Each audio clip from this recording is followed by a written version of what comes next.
Hey guys, Anthony 4x4Ds, a quick video on the Hilux 1KD FTV with a 4-speed auto, showing you how transmission temperature goes up as soon as the torque converter is unlocked.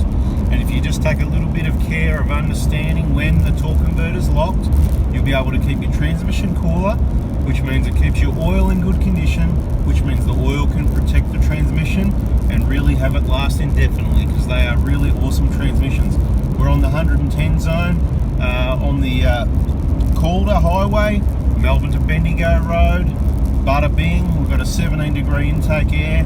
Right now we're at 72 degrees at the ATF. I've said it before, this 4-speed auto, they've only got one temperature sensor and it is torque converter related. So when the torque converter unlocks, you'll see the temperature go up really quickly, and as soon as it locks, you'll see it go down just as quick. You've got that nice cool air on the pan. This vehicle's got the Kaon.com.au, the Kaon badge plates, including the transmission protection, that extra strong Strenex.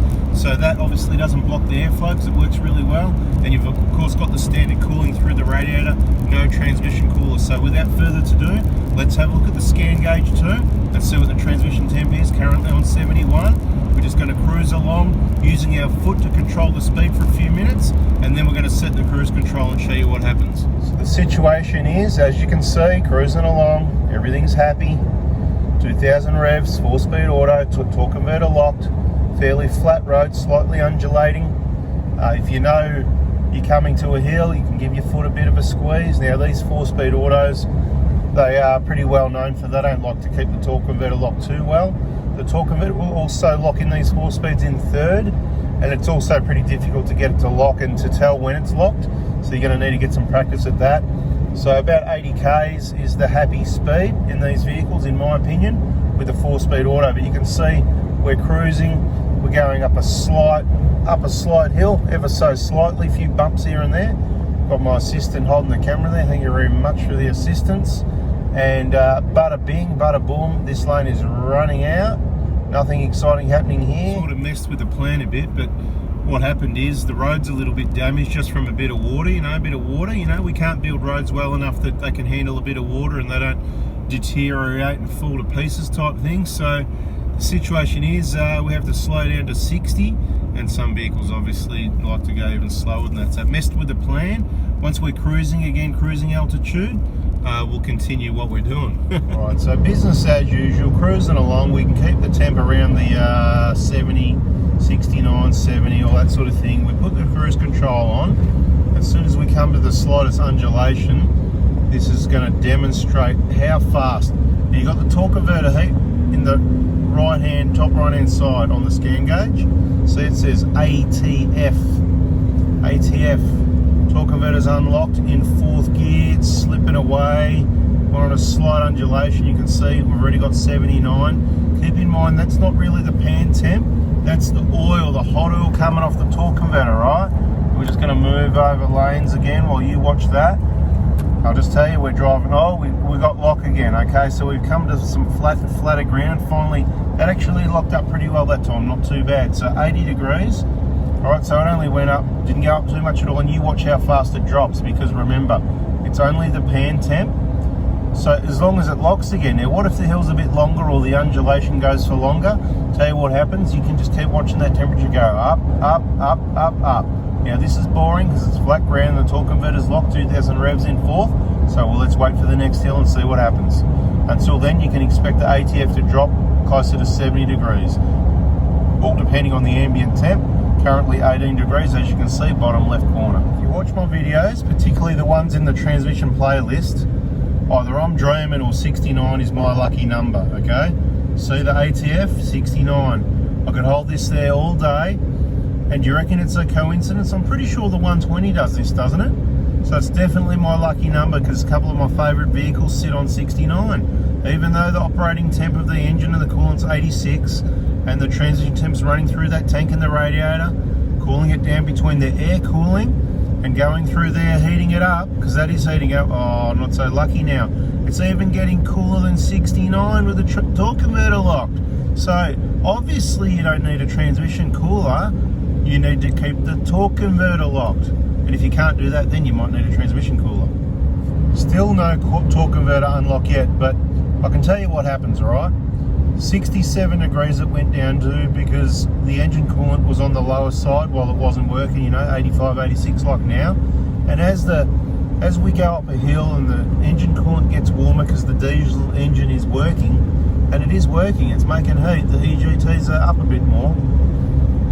You can see there it is, the 67 again, but when it goes up to 68 or 69, that's when we're going up the hills, when the coolant temperature's up a little bit, or it could be on a hotter day when that intake air on the bottom left there, 19, when it's 25 or 30 or 35. So you're going to get varying results, but the main result of transmission temperature getting hotter. See there, as we go up the hill, 88 on the coolant temp, top left, and it went back up to 68 at the ATF. So you know what's happening is the coolant's trying to warm up. There's a fight between the coolant trying to warm up the transmission oil in the radiator tank there, right? If you don't know what I mean, check out the automatic transmission playlist and we'll give you some more.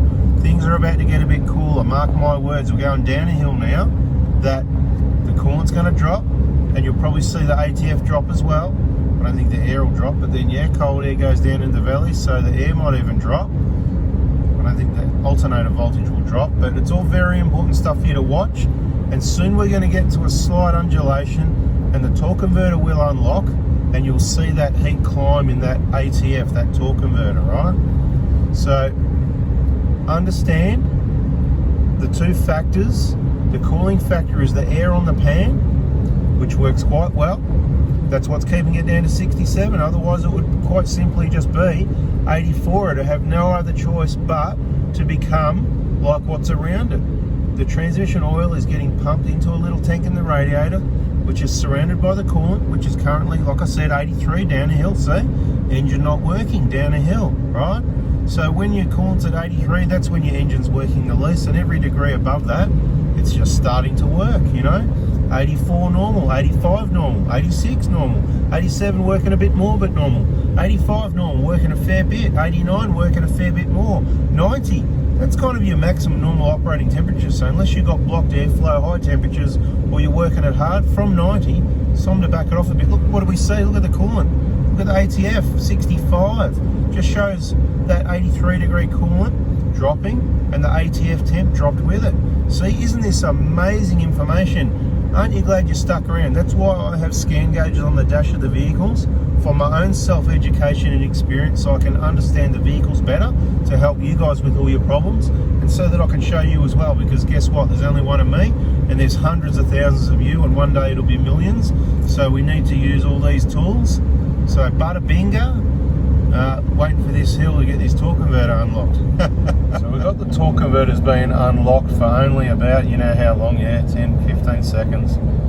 But we're going to go straight into a downhill, so there it is, locked again already. That's good. It's those ones that slightly, you come off the hill and you're on a slight incline still, and you don't get that converter lock that you need to be aware of, and you need to take it back off cruise control, let it lock, and then gently put it back on cruise control, is what I'm trying to point out here. We'll get to another hill. Hopefully we can demonstrate better. Here we go. Let's see what this one does. Let's see. Slight hill. Shouldn't unlock. I mean, the software should be better that it stays locked. It's not much of a hill. And of course, once it flattens out and the load's reduced, I mean, you can see how much of a hill it is. Look, the coolant is only on 87. Cruising along at this speed, the engine's working a bit, but flat ground it's on 88, like that. So we're even getting to 87. You're not going to see much coolant temp, which proves the engine's not working that hard. So they didn't really get the software right. And to be honest, this goes into a downhill as well. So you're only going to see, but look, 89. I mean, it's a massive jump in as many seconds, 20 or 30 seconds. If you know, there's 90.